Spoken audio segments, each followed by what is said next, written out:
The West Bengal Joint Platform of Doctors has filed a petition in the Calcutta High Court after being denied police permission to protest over the Arjikar Medical College case. Justice Tirthankar Ghosh, presiding over a single judge bench, accepted the petition today.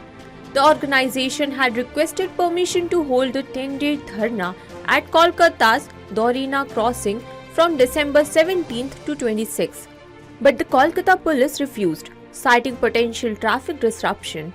Following the denial, the group approached the High Court, which accepted their plea, with a hearing likely to schedule for Wednesday, December 18th.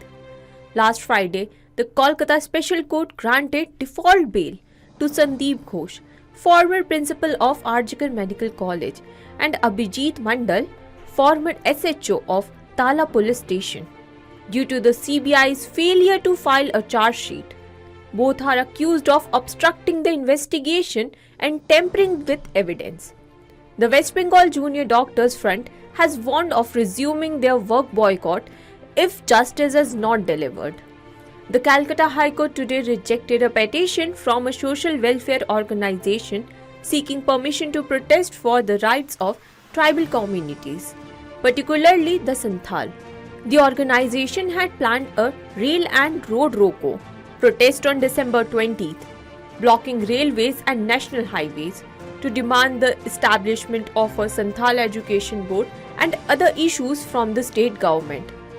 The division bench, led by Chief Justice T.S. Shivgananam and Justice Hiranmay Bhattacharya, upheld its previous decision dismissing a similar protest by the Kudmi community, stating that the issue was a policy matter related to community reservations.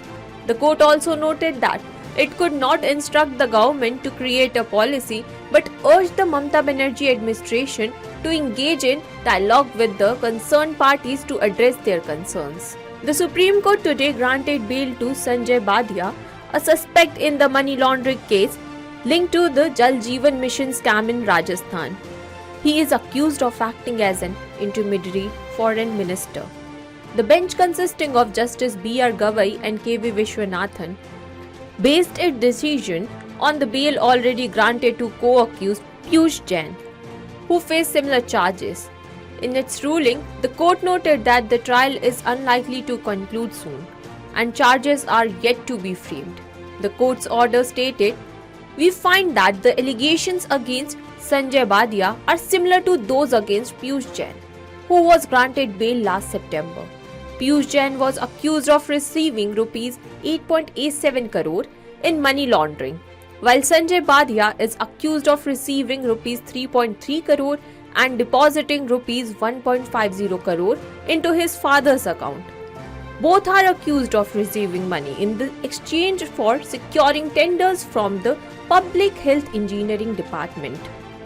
A 29-year-old man, Shiv Prasad, from a village in Dakshina Kannada district, has received significant relief from the Karnataka High Court, which has quashed the criminal proceedings against him.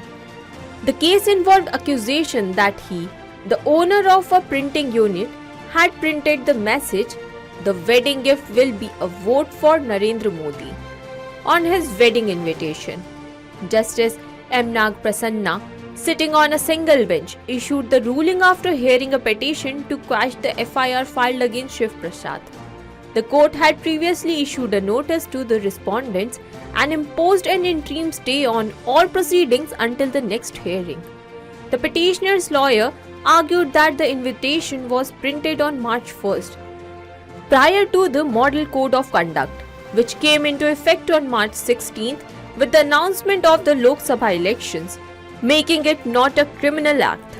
The Supreme Court has clarified that its hearing on pollution will now address the issue nationwide, rather than being limited to Delhi NCR, previously focused solely on the pollution in Delhi NCR.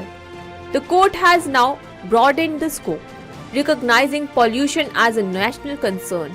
A bench of Justice Abhay S. Okha and Justice Manmohan has requested information from the central government on the most polluted cities across the country.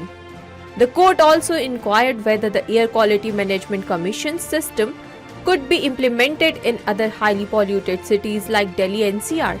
It emphasized that the hearing should not give the impression that only Delhi's pollution is being addressed.